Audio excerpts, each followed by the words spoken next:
No livro de Atos, capítulo de número 12. Nós vamos ler do versículo 1 ao versículo de número 19. Atos, capítulo de número 12, até o versículo de número 19. Versículo 1 ao versículo de número 19. É uma porção do texto sagrado que já tivemos a oportunidade de, em outras ocasiões, de refletir com os amados.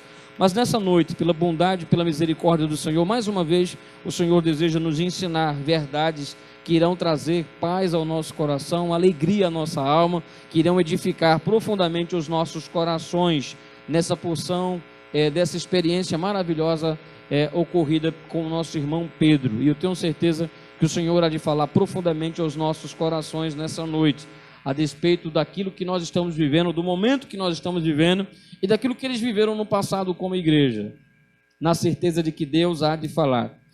Diz o verso 1 ao verso de número 19, estou utilizando a tradução revista e atualizada. Porque naquele tempo mandou o rei Herodes prender alguns da igreja para os maltratar, e fazendo passar a fio da espada a Tiago, irmão de João, vendo-se isso agradável aos judeus, prosseguiu, prendendo também a Pedro. E eram os dias dos pães asnos. E tendo feito prender, lançou no cárcere, entregando-o a 4 escoltas de soldados, cada um para o guardar, tendenciando a apresentá-lo ao povo depois da Páscoa. Pedro, pois, estava guardado no cárcere, mas havia oração intensa à igreja, por parte daqueles que oravam em favor dele. Quando Herodes estava para apresentá-lo, naquela mesma noite, Pedro dormia entre 2 soldados, acorrentado com 2 cadeias, e sentinelas à porta guardavam o cárcere. Eis, porém, que sobreveio um anjo do Senhor, e uma luz iluminou a prisão, e tocando ele o lado de Pedro, o despertou, dizendo: levanta-te depressa. Então as cadeias caíram-lhe das mãos, e disse o anjo: cinge-te e calça as sandálias. E ele assim o fez, e disse mais: põe-te a capa e segue-me. Então, saindo, seguiu, não sabendo ele se era real o que fazia por meio do anjo, parecendo-lhe antes uma visão, um sonho, uma miragem. Depois de terem passado a primeira e a segunda sentinela, chegaram ao portão de ferro que dava para a cidade, a qual lhe abriu automaticamente, e saindo, enveredaram por uma rua, e logo adiante o anjo se apartou dele. Então Pedro, caindo em si, disse: agora sei verdadeiramente que o Senhor enviou o seu anjo, para me livrar das mãos de Herodes e de toda expectativa do povo judaico. Considerando ele a sua situação, resolveu ir à casa de Maria, mãe de João, cognominado Marcos, onde muitas pessoas estavam congregadas e oravam. Quando ele bateu o postigo do portão, veio uma criada chamando Rode ver quem era. Reconhecendo a voz de Pedro, tão alegre ficou que nem o fez entrar, mas voltou correndo para anunciar que Pedro estava junto do portão. Eles lhe disseram: estás louca? Ela, porém, persistia em afirmar que era assim. Então disseram: é o seu anjo. Entretanto, Pedro continuava batendo. Eles então abriram e viram e ficaram atônitos. Ele, porém, fazendo sinal com a mão para que se calassem, contou-lhes como o Senhor o tirara da prisão e acrescentou: anunciar isso a Tiago e aos irmãos. E saindo, retirou-se para o outro lugar. Sendo já dia, houve não pouco alvoroço entre os soldados sobre o que teria acontecido a Pedro. Herodes, tendo-o procurado e não o achando, submeteu as sentinelas a inquérito, ordenando que fossem injustiçadas. E descendo da Judéia de Cesareia, Herodes passou ali algum tempo. Maravilhoso e eterno Pai, Senhor nosso Deus, nós te louvamos mais uma vez pela oportunidade de estarmos diante da Tua Palavra, diante desse texto que foi lido nessa noite, dessa porção do texto sagrado, e te apresentamos, ó Deus, o Teu rebanho nessa noite aqui reunido. Suplicamos que o Senhor nos oriente, que o Senhor nos dê a capacidade, ó Deus, de poder ministrar através do Teu Santo Espírito aquilo que o Senhor deseja. Que a tua palavra nessa noite, ó Deus, produza no nosso coração consolo, edificação e exortação, e que seja para a tua honra, para a tua glória e para o teu louvor, no nome santo do teu Filho Jesus. Amém, amém e amém. Meus queridos, nós estamos vivendo um momento onde, o momento que nós acabamos de ler, é um momento onde mostra uma perseguição ferrenha contra a igreja. A igreja, houve uma grande perseguição naquele período chamado da era apostólica, a igreja primitiva. Todos nós sabemos, a partir dos primeiros capítulos, logo após a ascensão de Jesus no capítulo 1, a partir do capítulo 2, quando há a expansão da igreja no dia de Pentecostes, a partir daí a igreja começa a ser vista como uma ameaça. A igreja era uma ameaça para os líderes religiosos daquela época, para aqueles que lá estavam e fazia da religião um negócio lucrativo. E havia muitos líderes religiosos naquela época que faziam do povo de Deus negócio, que faziam da palavra de Deus negócio. Um negócio extremamente lucrativo. Entre esses encontrava-se escribas, fariseus, saduceus, líderes religiosos que não estavam interessados em apacentar o rebanho, mas estavam interessados apenas em comer da lã das ovelhas. Jesus vai falar a respeito disso, Paulo vai falar a respeito disso, Pedro vai falar a respeito desses líderes que iriam se infiltrar no meio da igreja com essa tendência de apenas usar a igreja, com essa tendência de absorver e de perseguir profundamente a igreja de maneira interna. Líderes que não eram autênticos, líderes que não eram verdadeiros, líderes que não tinham o coração voltados para a palavra de Deus. Mas essa não só era uma ameaça que corria em torno da igreja, havia essa ameaça externa que era real e que todos esses profetas, esses apóstolos adverteram sobre esse perigo, de que depois da partida deles haveriam homens que iriam se infiltrar no meio do povo de Deus, iria conduzi-los por caminhos tortuosos, com a intenção de fazer do povo de Deus negócio. Mas havia uma perseguição de fora, havia perseguição e a igreja era uma ameaça para aquelas pessoas que estavam ao seu redor, compostas por líderes religiosos que combatiam a igreja, que vinham contra a igreja, que lutavam contra a igreja. A igreja era uma ameaça até mesmo para aqueles que jogaram a igreja contra o Império Romano. E por essa razão, alguns teve o apoio de Roma para massacrarem o povo de Deus, para levarem cativos o povo de Deus. E agora nós vemos Herodes, que representava aqui o governo romano, sobre a influência da comunidade judaica, sobre a influência dos líderes judaicos, tomando atitudes imprevisíveis, né, de uma maneira terrível, de uma perseguição terrível contra o povo de Deus. Nós vemos nos primeiros versículos que ele foi resultado, que através das ordens dele, teve o fio da espada Tiago. Um dos Tiagos, irmão de João, teve a sua morte decretada e concluída a mando de Herodes. E agora a fúria de Herodes, com a intenção de maltratar o povo de Deus, com a intenção de parar o povo de Deus, com a intenção de alguma maneira neutralizar o crescimento, a força, a garra pela qual a igreja estava se expandindo. O crescimento da igreja era fenomenal. O crescimento da igreja era algo majestoso. Quanto mais perseguiam a igreja, mais a igreja crescia. Quanto mais perseguiam a igreja, mais a igreja se espalhava. Quanto mais perseguiam a igreja, mais a igreja se expandia por terras além dos mares, além dos rios, além daquilo que se imaginava. A igreja ganhava força, a igreja ganhava visão, a igreja ganhava cada dia mais influência. Pessoas de outras nações estavam se envolvendo com a igreja, abraçando o evangelho.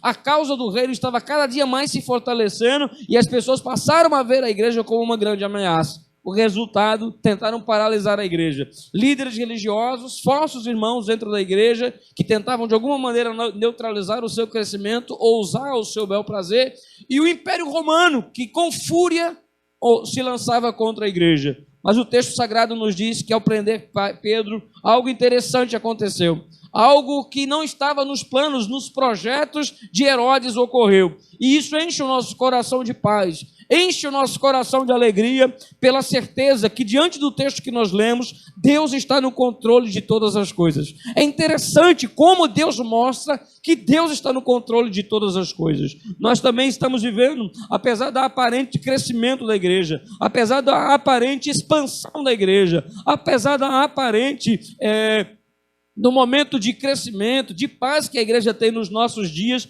nós podemos presenciar de que ser cristão não tem sido fácil. Ainda há alguns desafios nos nossos dias, ainda há pessoas que tentam de alguma maneira silenciar a igreja, dia após dia. Basta abrir as páginas dos jornais que nós vamos ver tentativas de pessoas que têm autoridade, tentando silenciar a igreja, tentando calar a igreja, tentando conter um movimento que nasceu no coração de Deus. Mas é debalde lutar contra a igreja, é debalde lutar contra o povo de Deus, é debalde perseguir aqueles a quem o Senhor estabeleceu como porta-vozes seus nesse mundo. E fica claro quando nós lemos o que ocorreu com um homem de Deus chamado Pedro. E Deus nessa noite deseja nos ensinar, meus queridos, que quando o mundo se levanta contra a igreja, quando as leis se levantam na perspectiva de perseguir a igreja, quando poderosos se levantam contra a igreja, a fim de parar, a fim de neutralizar, a fim de perseguir, nós precisamos nos lembrar desse exemplo vivido pelo homem de Deus chamado Pedro. Nós precisamos lembrar do que ocorreu com ele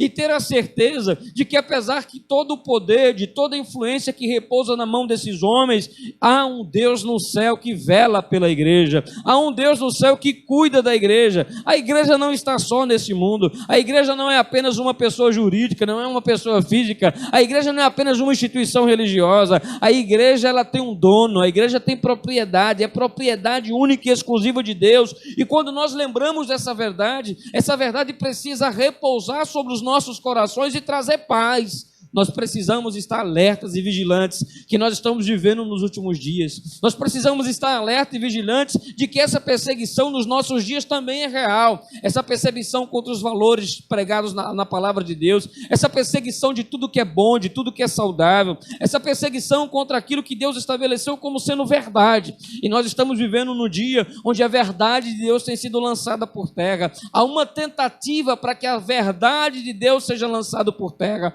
Há uma tentativa de que as verdades de Deus sejam vistas como antiquada, como algo do passado, como algo ultrapassado, mas a verdade de Deus é uma só. A verdade de Deus é a mesma ontem, hoje e será eternamente. A verdade de Deus ela não envelhece, ela se renova a cada manhã, e é essa verdade que nós precisamos alicerçar-se sobre a nossa base de fé, sobre as nossas crenças, sobre os nossos valores, e não permitir ser abalado diante das perseguições, não permitir se igualar aos valores desse mundo, e não permitir que a igreja perca a sua identidade, mas a igreja deve permanecer na sua identidade, mesmo sendo afrontada, mesmo sendo pilhada, mesmo sendo motivo de afronta, mesmo sendo motivo de chacota, mesmo aqueles que estão no poder, os veículos de comunicação, aparentemente fazer com que aqueles que seguem o evangelho seja visto como ridículos, como loucos, mas a igreja precisa de maneira triunfante, como foi louvado aqui nessa noite, continuar marchando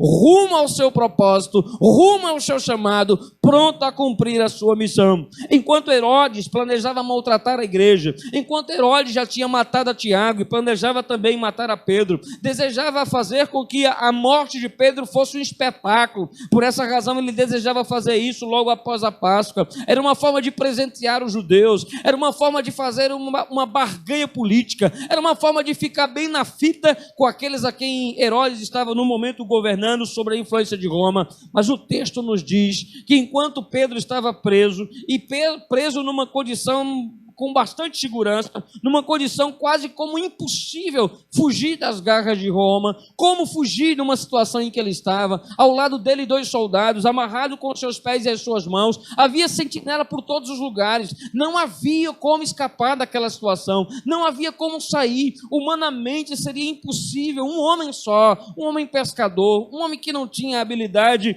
para poder se livrar de uma situação daquela, né? Era algo impossível diante dos olhos humano, mas enquanto ele estava naquele lugar, nós podemos aprender algumas lições interessantes. Nós não sabemos como foi o sentimento de Pedro naquele momento em que ele passava na prisão, mas certamente havia no coração dele o mesmo sentimento que havia no coração de Paulo e Silas. Certamente aquele momento, os momentos que ele passou na prisão, enquanto esperava a sentença por parte de Herodes, eram momentos de profunda reflexão. Pedro não se desesperou, Pedro não murmurava contra Deus, Pedro não se voltou contra o Senhor pelo fato de estar fazendo o que é certo e está vendo a possibilidade de perder a sua vida por amor a Cristo. Pedro na prisão certamente tinha a mesma atitude de Paulo e Silas. Eram momentos de reflexão, eram momentos de cântico, momentos de louvor, momentos de adoração. Ele não teve a sua fé abalada. Apesar da perseguição e do momento que ele estava vivendo, a sua fé foi intocável. Ele não permitiu que a dúvida fosse lançada no seu coração. Ele não permitiu que a possibilidade de ter o mesmo fim que Tiago, de alguma maneira entristecesse o seu coração e ele se voltasse contra Deus. Não havia revolta no seu coração, havia convicção, não havia sentimento de angústia, havia fé, não havia aquele sentimento de desespero, havia a certeza de que ele tinha um Deus que velava pela sua vida, que nada aconteceria fora do controle de Deus. E enquanto ele estava preso, nós podemos ver algumas verdades que o texto nos apresenta, algumas verdades que o texto nos mostra, que Herodes, apesar de toda a sua força, de toda a sua influência, ele não teve como atingir, ele não teve como abraçar, ele não teve como sufocar, ele não teve como impedir algumas coisas que o texto nos apresenta. A primeira verdade que Herodes não teve como conseguir: foi fácil para ele matar Tiago, foi fácil para ele prender a Pedro, foi fácil para ele mandar colocar uma escolta de homens bem guardados, foi fácil para ele mandar algemá-lo naquele tronco, naquela madeira, colocar 2 sentinelas ao seu lado, mas havia algumas coisas que ele não podia impedir. E a primeira coisa que Herodes não podia impedir está registrado no versículo de número 5. A Bíblia nos diz que enquanto Pedro estava guardado no cárcere, enquanto Pedro estava na masmorra, enquanto Pedro estava acorrentado, enquanto Pedro estava rodeado por soldados, a Bíblia nos diz que a igreja continuava orando incessantemente a Deus por ele. Enquanto a igreja estava orando, Pedro estava preso. A igreja, meus queridos, Herodes não teve o poder de impedir a igreja de orar. Ele tinha poder, tinha influência sobre os soldados, ele tinha influência sobre Roma, ele tinha influência sobre os líderes judaicos, ele tinha influência naquela cidade, ele tinha poder de vida e de morte, mas ele não teve o poder de impedir que a igreja continuasse orando. Ele não teve impedir de calar a voz da igreja. A igreja estava junta, a igreja estava orando, a igreja estava clamando a Deus, a igreja estava buscando a presença de Deus. Isso Herodes não pôde impedir, isso Herodes não teve como intervir naquela situação. Enquanto Tiago, enquanto Pedro estava preso, a igreja estava orando, a igreja estava acreditando na intervenção de Deus, a igreja estava acreditando que Deus podia mudar o quadro, que Deus podia mudar a situação, que Deus podia entrar naquela história. A igreja estava orando, acreditando de que Deus podia de alguma maneira mudar aquela situação. Herodes não podia impedir. Diante dos desafios que hoje enfrentamos, diante das perseguições que lançam contra a igreja, se há uma coisa que a igreja não pode parar, é que a igreja não pode parar de orar. Os líderes, não há quem possa impedir a força da igreja quando a igreja ora. Quando a igreja ora, algo sobrenatural acontece. O nosso querido irmão Ezequiel por diversas vezes já fez menção: quem ora, que pouco poder, pouca oração, pouco poder, muita oração, muito poder. Quando a igreja ora, coisas sobrenaturais acontecem. Quando a igreja ora, o Senhor ministra ao nosso coração a aceitar a vontade de Deus. Quando a igreja ora, a igreja está buscando a vontade de Deus sendo manifesta dia após dia. Quando a igreja ora, Deus começa a fazer o impossível acontecer, e o impossível começa a acontecer dentro do nosso próprio coração, pois o nosso coração começa a ser ministrado de que Deus tem o poder de mudar o quadro, de que Deus tem o poder de mudar aquela situação. A igreja não pode parar de orar. A igreja tem que acreditar no poder da oração. A igreja tem que acreditar que quando nós oramos, coisas maravilhosas da parte de Deus acontecem. A palavra de Deus nos diz que enquanto o justo ora, a oração do justo pode muito em seus efeitos. E nós, apesar das nossas imperfeições, das nossas falhas, nós temos o sangue de Cristo sobre as nossas vidas. Quando a igreja de Deus ora, quando a igreja de Deus busca a direção de Deus,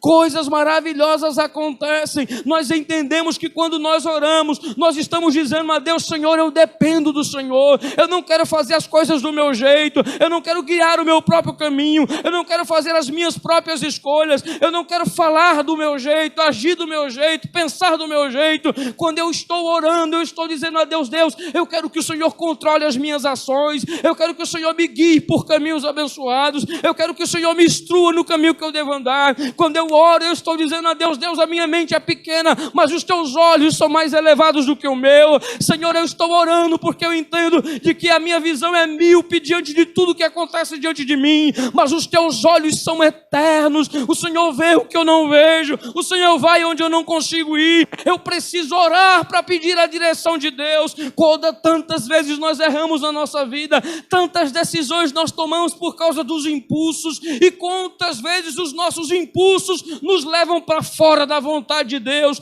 Depois nos encontramos frustrados, encontramos tristes, cabisbaixos, pensando: puxa, eu não devia ter agido, não devia ter falado, não devia ter pensado. Mas quantas vezes essas decisões que nós tomamos e nos conduzem à frustração foram elas temperadas em oração. Agimos por nós mesmos, imaginamos que podemos dirigir a nossa própria vida sem a orientação de Deus, mas nem Herodes pôde com a oração da igreja. A igreja estava orando, ele tem poder, ele tem Roma do seu lado, mas mais são os que estão conosco dos que os que estão no mundo. A Bíblia nos diz, meus queridos, que enquanto Pedro estava lá amarrado, enquanto Pedro estava acorrentado, enquanto Pedro estava no cárcere, enquanto a igreja orava, diz o texto sagrado que Pedro dormia. Ele conseguiu dormir, sabendo que no outro dia podia ter uma sentença de morte sobre a sua vida. Ele conseguiu dormir, sabendo que alguém tramava lhe matar. Ele conseguiu dormir, sabendo que o outro dia seria totalmente imprevisível, mas ele dormiu. Ele conseguiu descansar, ele conseguiu repousar.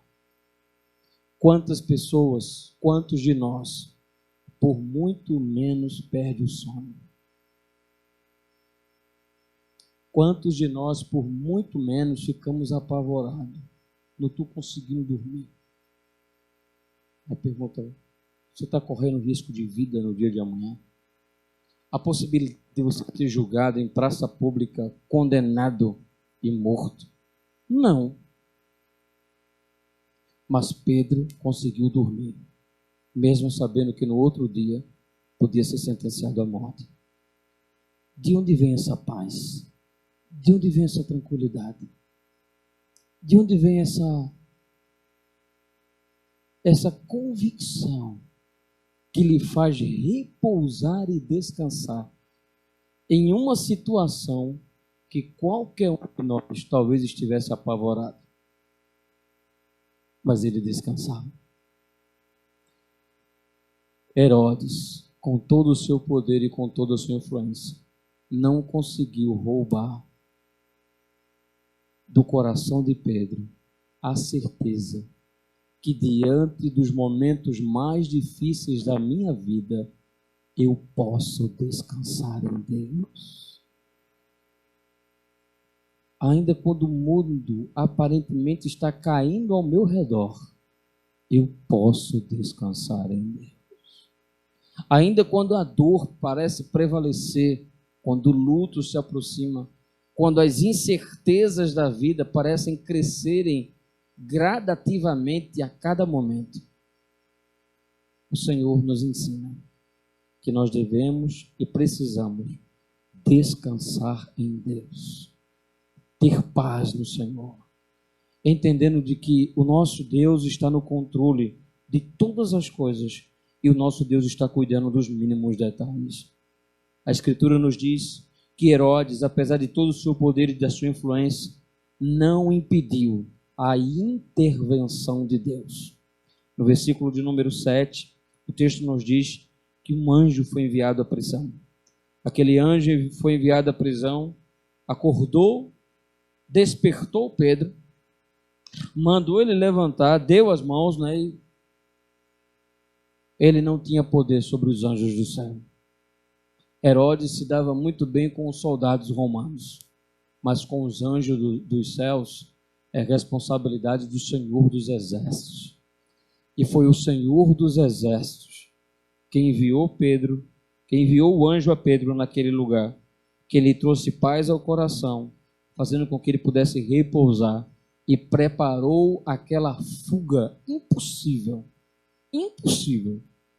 mas foi possível, porque como diz em Lucas, capítulo 1, verso do número 37, porque aquilo que é impossível aos homens é possível a Deus. Era impossível para os homens, mas é perfeitamente possível para Deus. Por quê? Porque todas as coisas Ele pode fazer. Não há nada que possa impedir a ação e o trabalhar de Deus. E o texto fica claro, meus queridos, de que aquele anjo veio como uma intervenção de Deus, mudando o quadro, mudando a situação, porque Herodes não tinha o poder de parar a igreja de orar. Herodes não teve o poder de tirar a paz do coração de Pedro ao ponto dele dormir numa situação em que qualquer um estaria apavorado. Ele não teve o poder de intervir que o anjo de Deus fosse levar a Pedro. Ele não teve como impedir que as portas de maneira automática se abrissem para que Pedro passasse. Portões de ferro, intransponíveis naquele momento aos homens, mas automaticamente não precisou usar explosivo, não precisou usar nenhum tipo de instrumento. A ação de Deus abriu aqueles portões de ferro. Ele passou de cabeça erguida, passou por entre soldados que lá estavam, sem entender absolutamente nada. Quando a igreja ora, quando a igreja se coloca na posição de Deus, Deus às vezes nos surpreende de uma tal maneira que nós imaginamos que é um sonho. Nós imaginamos que não está acontecendo isso. Não é possível. Porque Pedro o tempo todo se perguntava, será que isso é real?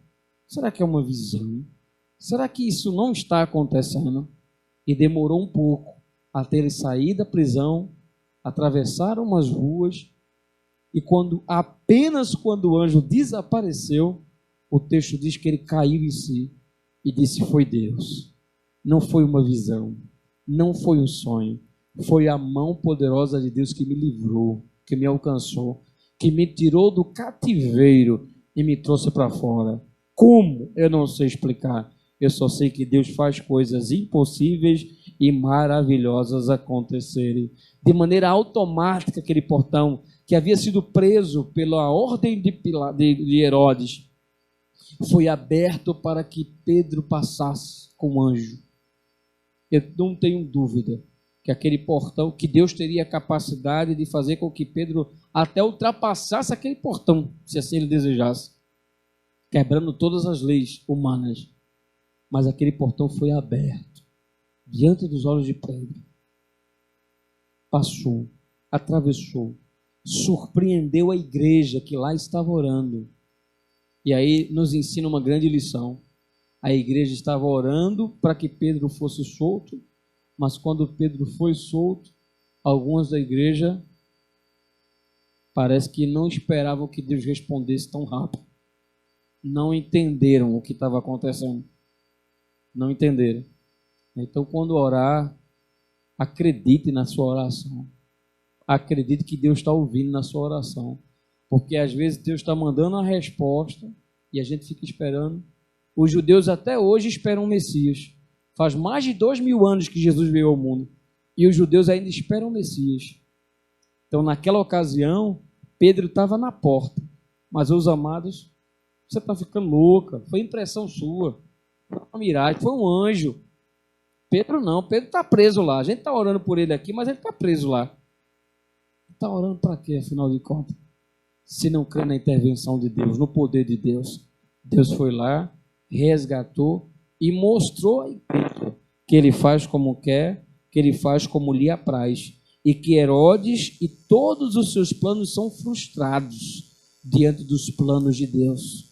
A igreja não para, a igreja não retrocede, a igreja não recua, a igreja tem que avançar, a igreja tem que marchar, A igreja tem que aprender cada dia mais a ser triunfante e a lidarmos com as perseguições do dia a dia, na certeza que nós temos um Deus que está no controle de todas as coisas. Que Deus nos abençoe